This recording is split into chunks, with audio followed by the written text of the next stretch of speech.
What's up, guys? Welcome to Daily Dose of Reddit. This is your host, Zach, and today's subreddit is r/ProRevenge. Alright, this story is called Roommates Don't Respect My Boundaries. I Get Them Evicted in Less Than a Day. I don't know if this is pro, but it's certainly more than petty. Also, I apologize for any formatting. I'm on mobile and it's my first time posting any sort of longer story. Also, sorry for the long post, background is pretty important. My freshman year of college, I went through a long process with my school to be able to live off campus as a freshman. Normally, this is not allowed, but they made an exception due to circumstances. I moved in on lease takeover as a girl to an all-boy apartment. It was a 4-bedroom apartment that individually leased each room, but 2 rooms shared 1 bath and all shared a kitchen, living room, and laundry room. This place was gross when I moved in, but I cleaned it up and got it livable enough. I grew up with brothers and had no problem with dudes as long as they were decently respectful. Plus, I had the kitchen to myself. I'm also an engineering student and asked them if they had their friends over to let me know beforehand or keep the music below bed rattling. Turns out, this exact apartment was known as the party apartment, and I would soon find out why. I was working 8 to 12-hour shifts in retail and then going to school full-time. I come home at 11 p.m. exhausted to blasting music and so many people they are streaming out the front door. I was pissed! Luckily, each room locks with a deadbolt, and I remembered to lock mine before I left for work. There were easily 50 people there. As a 20-year-old who just wanted to sleep, I did the only rational thing I could do. I packed an overnight bag, locked my room, and called a friend with an SOS and slept there. I find out later that one of my roommates was dealing. Only 3 people were of legal drinking age, and 1 girl was 14?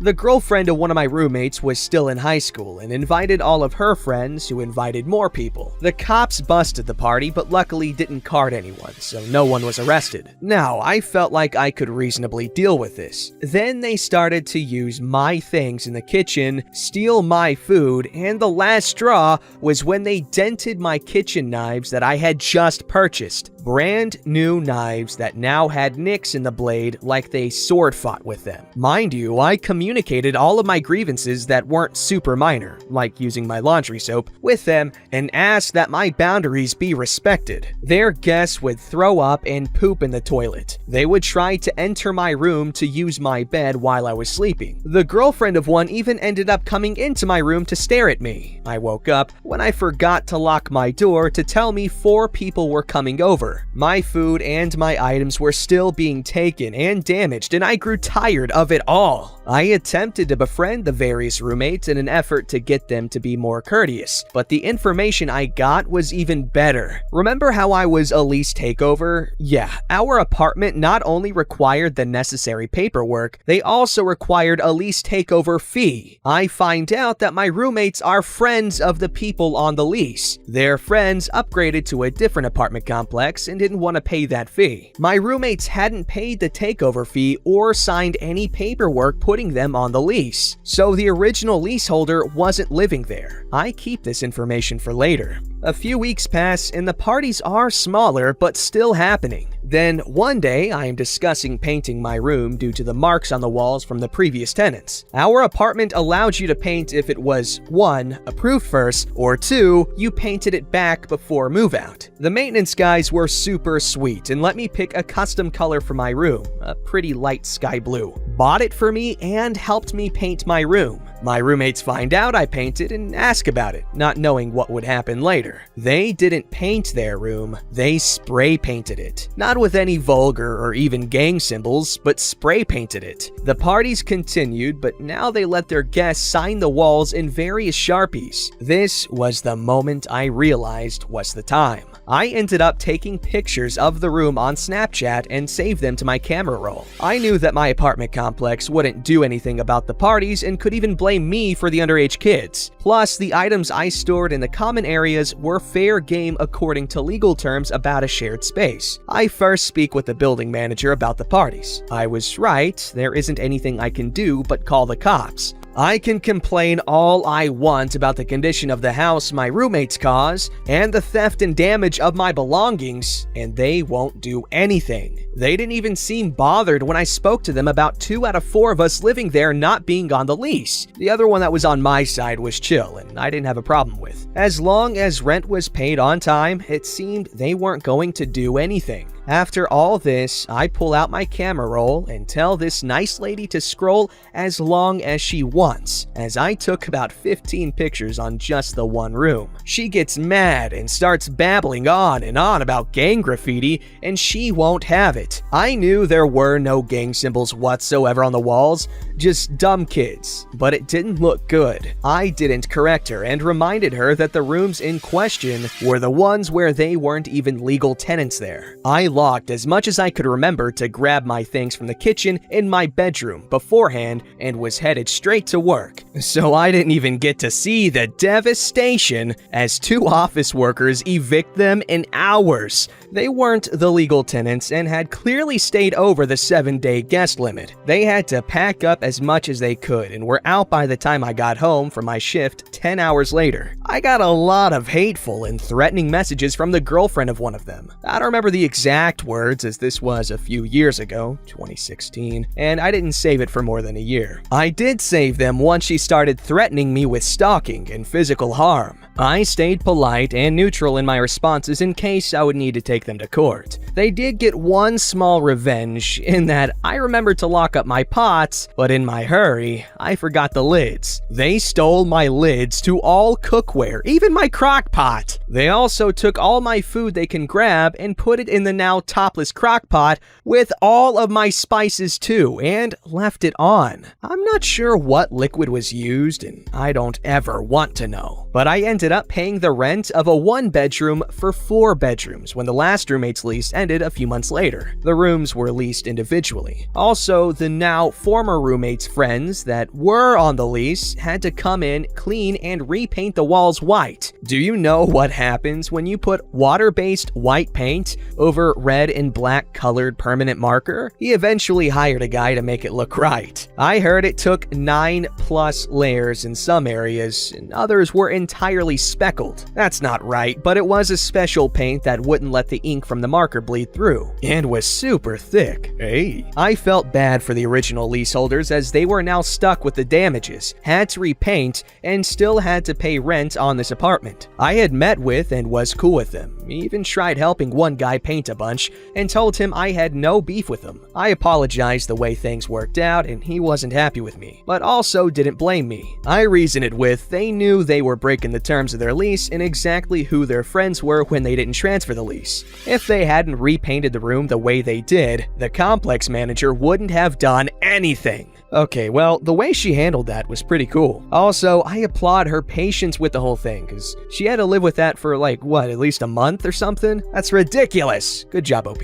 Alright, this story's called HVAC Company Fired Me Without Cause. The EPA helped me get revenge. Not sure if this counts as pro. You be the judge. I was hired as an HVAC technician at a local company around 5 years ago. On the day of the interview, I was asked if I had my driver's license, and I responded that I did not. I was asked if I could get it, and I told them that I could once I had saved up the money to pay off a child support obligation.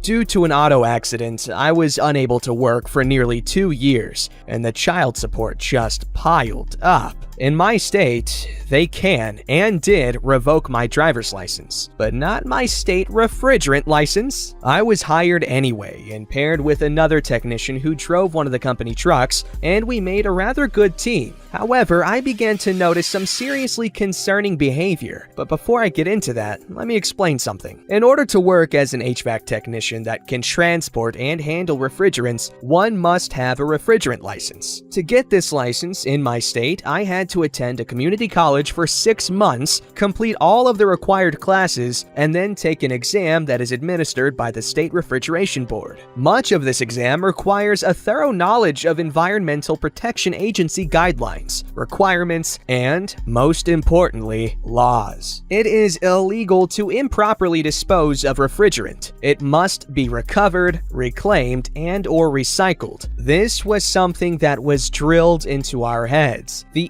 EPA sternly frowns upon the improper releasing of refrigerants into the atmosphere. Moving on. The company that hired me was a smaller, local type. One office, one warehouse, less than a dozen trucks, and no more than 20 employees. Their reputation was stellar, and they had numerous long-standing contracts with expensive, private community home construction companies. Despite their reputation, the technicians were the worst type, lazy and thoughtless. I noticed a lot of little things that were just straight up unethical. Shaking the dust off an air handler filter, but claiming it was replaced. Charging people money for a pound or two of refrigerant that was never added. Lots of little petty things that cost little individually, but add up quickly. But there was one thing that was commonly done that especially irritated the crap out of me: venting refrigerant into the air. I mentioned it a few times and was brushed off. I desperately needed this job, so I didn't want to jeopardize it. But I did begin to take notes, and on 9 separate occasions, I recorded video on my phone. Wasn't hard to do either. I only did this to protect myself in case I was asked about it. But later on, those notes and those videos came in handy. So just shy of a year, I was fired because I had not gotten my driver's license. They had wanted me to go out in a truck on my own, which would have made them, and myself as well, more money. The thing is, other than the day I was hired, I was never asked again about my driver's license. Nobody brought it up.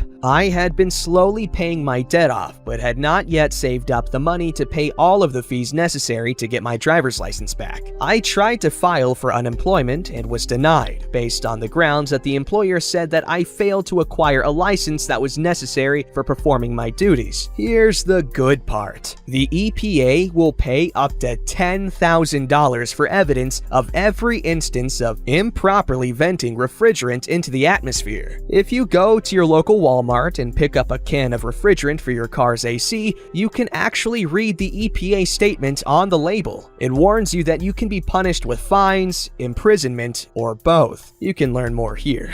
Link. This applies to everyone, even HVAC companies. I made a few phone calls and representatives from my state's Board of Refrigeration came for a visit. I presented my notes, gave them copies of the videos, and ultimately, the company that hired me and then fired me was shut down. The list of infractions discovered by the EPA after I blew the whistle was rather long. The bonus? I collected a sizable sum from the EPA for my evidence. Yes, I now have my driver's license and am now employed by a respectable HVAC company. Okay, good thing you did eventually end up reporting them because, well, pollution's bad, guys. Alright, this story's called My School Denied Me, So I Sued Them. A little about me. I have a service dog for my PTSD, and at the time, I was in 6th grade. At the time, I had just gotten my service dog and was going to school. When I contacted the school to inform them that I was bringing my service dog in,